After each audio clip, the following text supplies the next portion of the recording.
What are we listening to today? The Immigrant Project by Girish and Astha. Girish here from the Immigrant Project with Asta behind the camera giving us directions. Welcome everyone. Today we have a very special guest. We have Anna Sotnykova with us today. She is a comms professional from TMU, Toronto Metropolitan University. She also promotes a lot of student-led innovation and is an entrepreneur as well. Welcome to the show, Anna. Thank you so much for having me. See, I will not be able to do justice introducing you to our audience, so I would suggest you speak about about yourself for 20 seconds. Of course, thank you so much, Krish. I'm so happy to be here. I have worked in communications in research and innovation office for now over 8 years. It's been a really exciting environment to be in. Our campus is right in the middle of the city, one of the diverse metropolitan cities in North America that welcomes a lot of international students from all backgrounds. And it's just been very exciting to see the type of work that the faculty do. And I've been really inspired by the type of innovation that's supported by students themselves. That's really kind of what sparked entrepreneurship for me, seeing students do really cool work in research. Wow, thank you. Thank you for the introduction, Anna. Students is a topic that we are going to pick up today because it's a very important conversation, and students is one of the economic drivers in Canada. And I was doing some research today, and TD Bank came out with a research, and I wanna say it to the audience. The new study by TD said that 65% of the students define themselves as financially unstable, and nearly 45% are unable to adequately cover basic needs such as food and housing.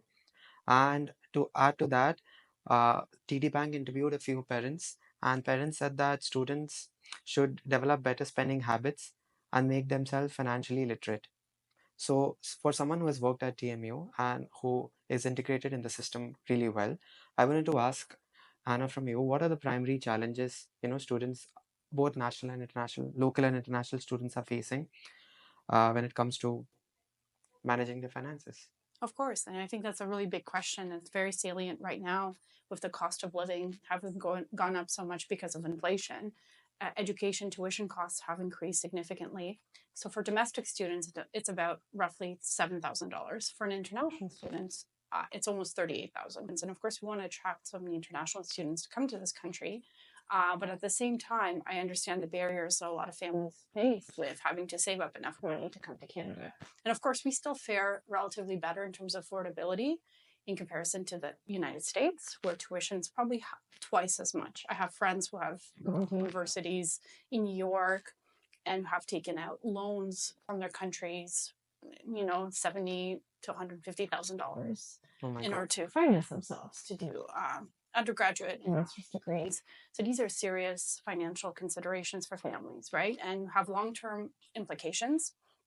And of course, living in a city like Toronto, housing has increased significantly. Applying for credit and things like that as you're getting yourself set up is difficult. So it's really important to lean on the infrastructure provided by the universities.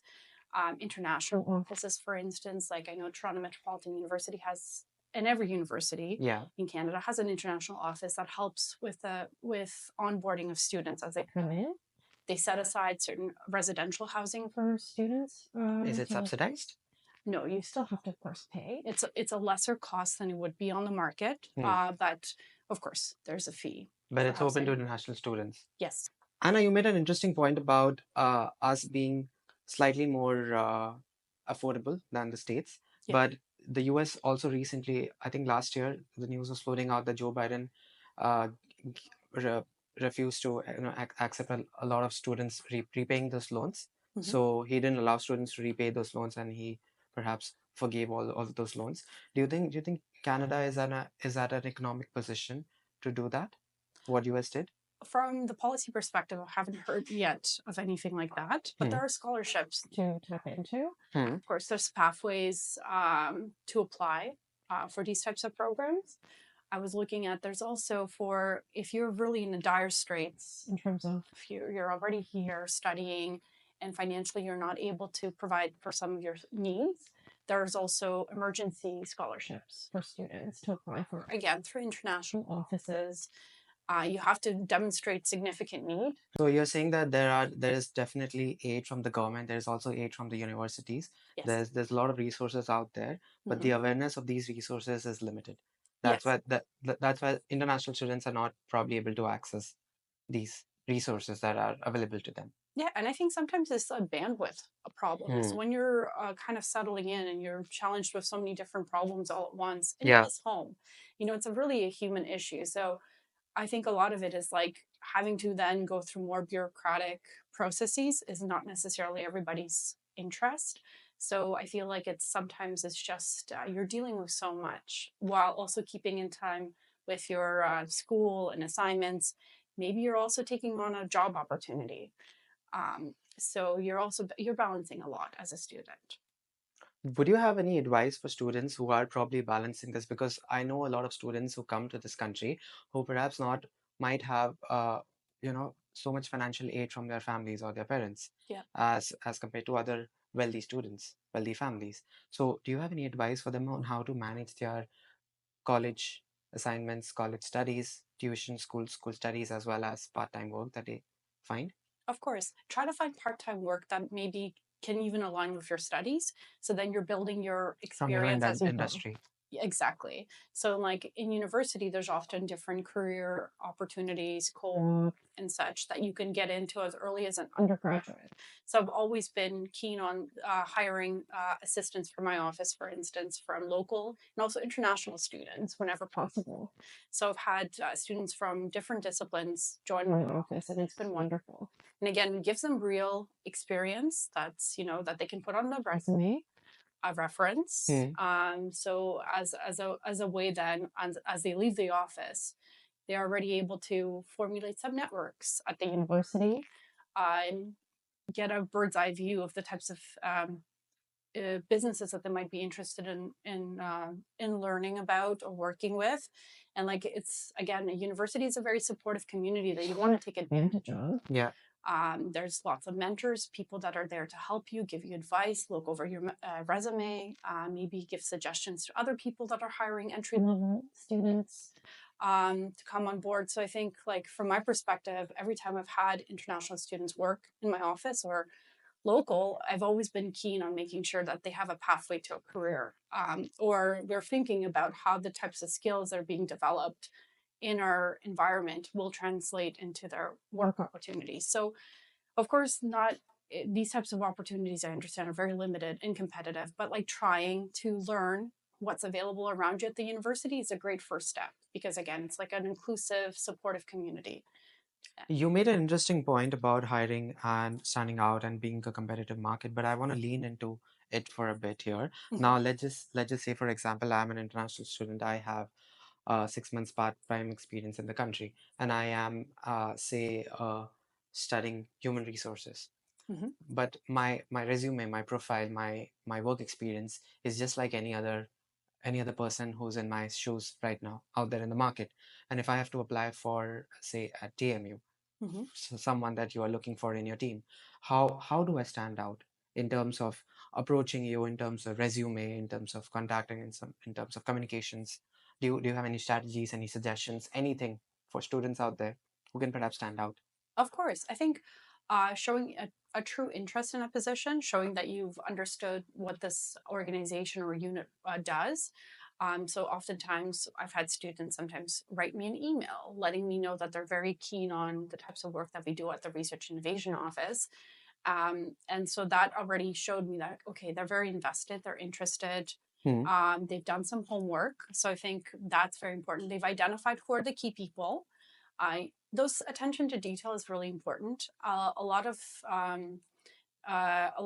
we get lots of applicants, but of course, like someone who correctly addresses you. It's simple things like that. Demonstrate a knowledge of what you've done at the university. So I think that speaks volumes and shouldn't be avoided. Also, like sometimes reaching out on LinkedIn, also expressing that you've seen this opportunity, you see a connection there. Is it something that maybe a quick sort of conversation to learn more about the opportunity? Now, sometimes you won't hear from people; it'll Most get of the times lost. you would, yeah. Yeah, but sometimes people will actually spend a little bit of time to let you know what it's like. They will appreciate your proactiveness and they will respond Yeah, to I it. think proactive, but being respectful and of course doing your homework is Yes. important. So it's not just you're just doing sort of mass emailing. Yeah, there's no one size fits all strategy. Yes. Wow, absolutely. Um, I again want to go back to the conversation of rising cost of living and rising cost of education. And I Mhm. want to set an example here before I ask you a question. Yeah. Now, from where I come from, we have a lot of middle class families, and students have a lot of aspirations, and parents have a lot of aspiration for their students to move out of the country, build a better life for themselves, become a millionaire, settle abroad.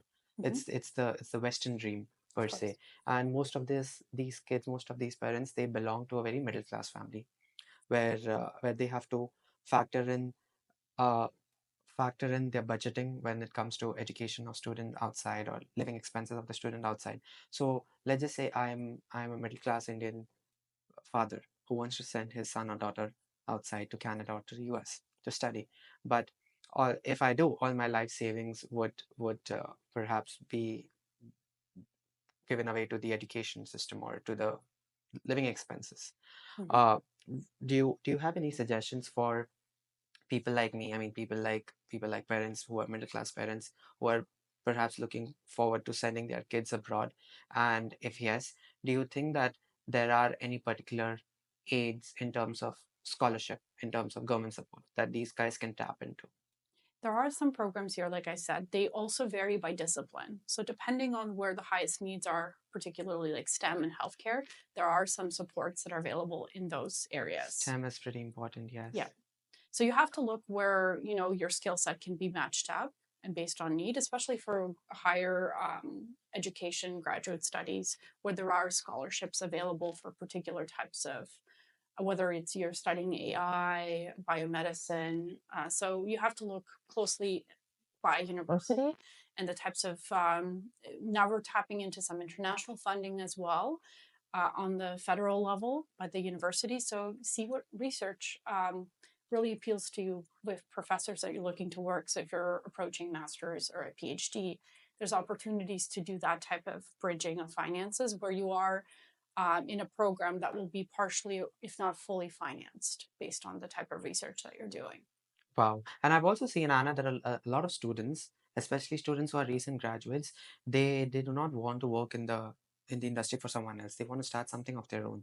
Mhm. Now, since you said that you are an entrepreneur and you want to promote such programs, do you think there are such programs out there for students that they can probably tap into or take advantage of? Of course, and there's Any newcomer programs or any international student programs for startups? of course. So at TMU, we have various zones that concentrate on different industries.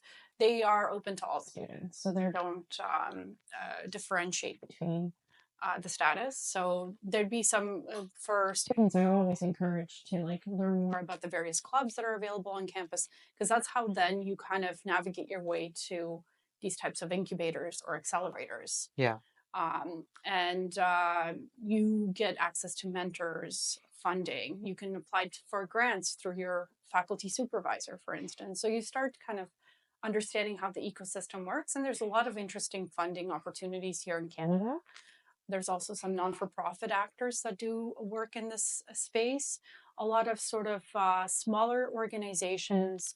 Um, a good friend of mine has started a branch of like a student led innovation company here as well Wow. that looks to support students with bringing their ideas from the very start to thinking about how does it factor into the invention, commercialization, patent law, and also thinking broadly into the global markets. So there's like a Wow. circuit of international competitions. Hmm. So as a representative of say Canada, you go to an international competition in say South Korea Yeah. to demonstrate your invention. And you can also tap into various competitions and funding. And we've sent one student with lithium battery invention, and he came back with $100,000 in funding. Wow. So that was fabulous. That is interesting. So yeah, so students have these opportunities that they can tap into, and I'm Mhm. sure there are certain grants from government of the provincial government as well as the federal government. Absolutely. And like I would encourage students, no matter even if you're an undergraduate, like showcase your interest, your Yeah. research interest, understand which faculty members you want to work with. That's how it kind of starts. Thinking, this is the research that I'm interested in. How can it translate into a program as well? I think a lot of the the focus now, especially at TMU that I've seen, is it's about entrepreneurship and education, merging those two, and really bridging the gap between what you're learning in the classroom and how can you really kind of build a business around it. And I think that's really exciting. Wow. Anna, a lot of listeners on on this podcast are international students and especially students who are probably planning to come to Canada. Mhm. Now, for someone who was probably raised in Canada, not born, I think he was born in No, I moved here when I was 10. 10. Hmm. Yeah. For someone who was raised probably Hmm. since she was 10 years old, what advice would you give? And of course, uh, sh- coming from a perspective of working at TMU and working with a lot of students, what advice would you give to a student who's probably planning to come in the next couple of years to Canada? Because I hear a lot of people saying that Canada is not the same which that it was probably 20 years ago. Yeah, it has changed dramatically in terms of the cost of living, of course, Yeah. affordability for housing and things like that. And those are big considerations. I completely understand. But I think it's also a great environment where you can meet a lot of different people from all around the world, build out your international network, meet and network with people across disciplines. And I think that's the exciting part of being from in cities like Toronto, Montreal, Vancouver, Calgary, is that you can have this sort of brain circulation with people and you Yeah. can tap into all these different networks. So, but of course, it is a challenge, and you have to save and think about financial literacy in a really real way. And as I've benefited immensely from the savings that my parents made. So when they moved here, they've started a registered education saving plan right away, and that is a federally supported forced education plan Yeah. that has some matching component from the government. Wow. So they provide about 20%. There's a maximum cap of about $7,000 for the Life's Fund. So you save on the monthly. For instance, I've started one for my daughter who's only 2.5, but I'm thinking Wow. ahead because you want to start as soon as possible.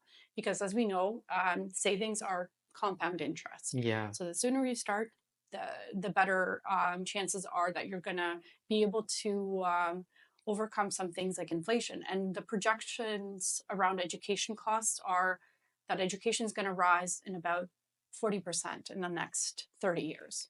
So again, you have to So think about start saving inflation. now. Basically, yes. Wow. And the grants that you just mentioned, these are for Canadian citizens. Yeah, so like my parents started it as a landed immigrant as they Landed arrived. immigrant. So definitely look into your banks. I cannot promote any sort of financial institution here, but your financial advisors will be able to help you navigate the space and have this fund set up. And of course, it's a long-term like funding mechanism. So you're looking, it will have some fluctuations, but it is quite well protected. Wow. Anna, we have time for one last question, and I feel that this is the most important question of our podcast recording. Now, I want to get personal if you don't mind.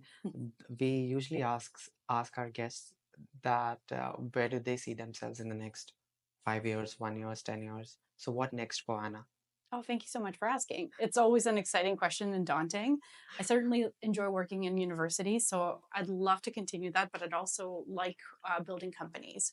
So I think for me, I'd really want to build a company that supports families. I think that's something I've worked in advocacy previously, supporting aging Canadians, so anything from pensions to healthcare.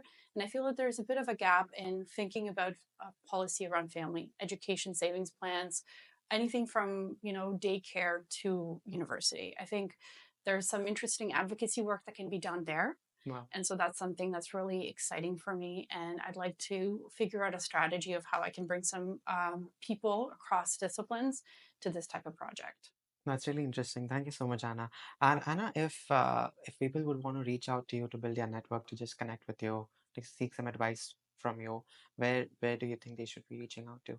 Of course, I'd be happy to connect over LinkedIn and share ideas or facilitate some introductions for anyone who's interested to learn more about Toronto Metropolitan University or other universities in this province specifically. I'm more versed here because every university has particular strengths and disciplines. So I'd be happy to chat with you. And we'll have Anna's LinkedIn in the description box below, guys. If it's a YouTube video that you're watching, or if it's an audio podcast, we'll have it in the description box. Anna, once again, thank you so much for coming on this show and sharing your knowledge with all of us, especially students. I'm sure it was very insightful for them. Thank you so much, Girish. I really appreciate it. Thank you. Cheers.